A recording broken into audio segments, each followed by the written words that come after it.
లక్షల ప్రజాధనం చెత్తపాలు, రాజుల సొమ్ము రాళ్లపాలు, ప్రజల సొమ్ము చెత్తపాలు అన్నట్టుగా నంద్యాల మున్సిపల్ అర్పించారు. అనంతరం పలువురు మాట్లాడుతూ ప్రపంచ దేశాలలో అతిపెద్ద ప్రజాస్వామ్య దేశంగా గుర్తించబడిన భారతదేశానికి డాక్టర్ బాబాసాహెబ్ అంబేద్కర్ రాజ్యాంగాన్ని రూపొందించి ఆ రాజ్యాంగాన్ని ఆమోదించిన దినోత్సవాన్ని ఘనంగా నిర్వహించుకోవడం సంతోషంగా ఉందన్నారు. భారతదేశ ప్రతి పౌరుడు రాజ్యాంగాన్ని కాపాడాల్సిన బాధ్యత ఉందన్నారు. దేశం అంటే మట్టి కాదు, దేశం అంటే మనసులో అన్న గొప్ప స్ఫూర్తినిచ్చే మాటలను ప్రతి ఒక్కరూ గ్రహించి దేశ సమైక్యతను సమగ్రతను కాపాడాలని పిలుపునిచ్చారు.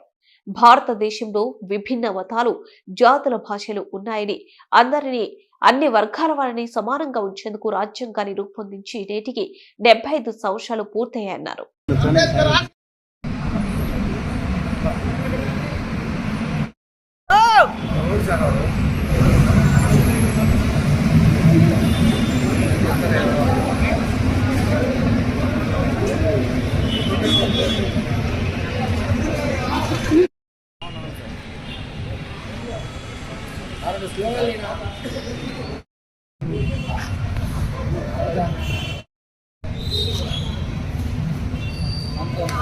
చెప్తలేదు సార్, నేను కూడా మీకు చేసిన గంటకు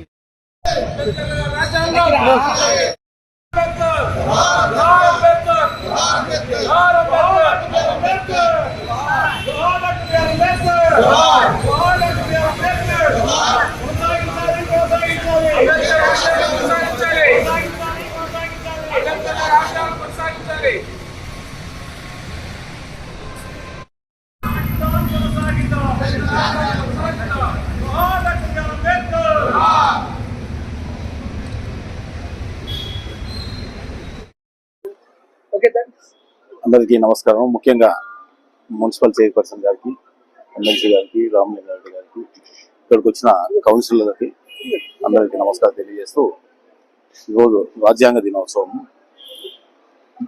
ఇది 75 సంవత్సరాల తర్వాత 75 సంవత్సరాల ముందు ఈరోజు రాజ్యాంగాన్ని మన డాక్టర్ అంబేద్కర్ గారు రచించడం జరిగింది.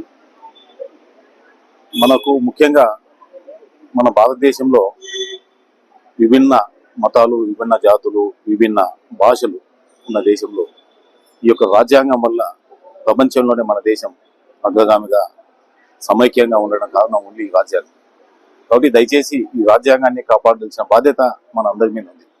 ఇప్పుడు మనకు యాక్చువల్గా ఏమైందంటే ప్రజలకి ఒకటే మనవి, దేశం అంటే మనుషులు మట్టి కాదు. కాబట్టి మన రాజ్యాంగాన్ని మనం ఏదైతే మన డాక్టర్ అంబేద్కర్ గారు ఈ రాజ్యాంగాన్ని ఇచ్చినాడో దాన్ని ఖచ్చితంగా మనం పాటించి ఇంకా దేశానికి అభివృద్ధి చేయాలని మనస్ఫూర్తిగా కోరుకుంటున్నాను. అందరికీ నమస్కారం. ముందుగా అందరికి ఇక్కడికి వచ్చిన అందరికి పేరు పేరున మీడియా మిత్రులకు, ఎమ్మెల్సీ గారికి, మోచా బ్రహ్మానందరెడ్డి అన్న గారికి అందరికి పేరు పేరున నమస్కారాలు తెలియజేసుకుంటూ, ముందుకి రాజ్యాంగాన్ని ఆమోదించి 75 సంవత్సరాలు వజ్రోత్సవ శుభాకాంక్షలు తెలియజేసుకుంటూ, ఏదైతే మన బిఆర్ అంబేద్కర్ గారు మనకిచ్చిన ఈ రాజ్యాంగాన్ని మనమందరం అమలు చేస్తూ, ఎందుకంటే ఇంత పెద్ద దేశంలో ఎన్నో కులాలు, ఎన్నో మతాలు, అందరినీ కలిసికట్టుగా ప్రతి ఒక్కరి పట్ల ఒకరికొకరి పట్ల ప్రేమానురాగాలతో జీవించాలని ఒక మంచి ఉద్దేశంతో ఈ రాజ్యాంగాన్ని రచించి మనకి ఇవ్వడం జరిగింది.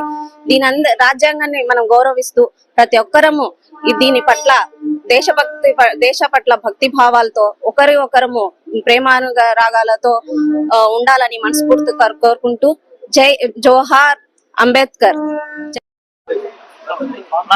అందరికీ 75వ సంవత్సర రాజ్యాంగ దినోత్సవ శుభాకాంక్షలు అందరికీ తెలియజేసుకుందాం. ఎందుకంటే భారతదేశం ఈరోజు ఇంత అభివృద్ధి చెందిన దేశంగా ఉందంటే కారణం ఒకే ఒకటి, భారత రాజ్యాంగం.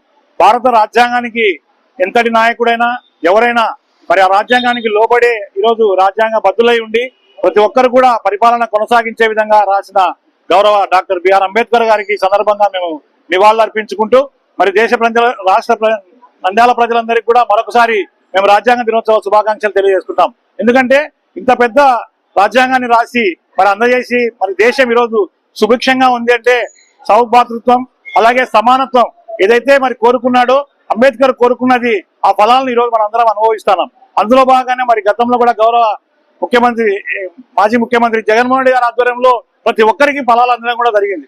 అదే మాదిరిగా రాబోయే కాలంలో కూడా ప్రజలందరికీ సమానత్వం అందాలని, స్వేచ్ఛ స్వాతంత్రంగా మన రోజు ఇంత ధైర్యంగా దేశంలో తిరగలుగుతున్నామంటే ఈ రాజ్యాంగానికి లోబడే ఉంటున్నాం. కాబట్టి ఈ రాజ్యాంగాన్ని ప్రతి ఒక్కరూ గౌరవించాలా. ఈ హలో అండి, ఎలా ఉన్నారు? నేను మీ Kirak Seetha. Please do support Nandyala news 9 and thank you for all the support and love.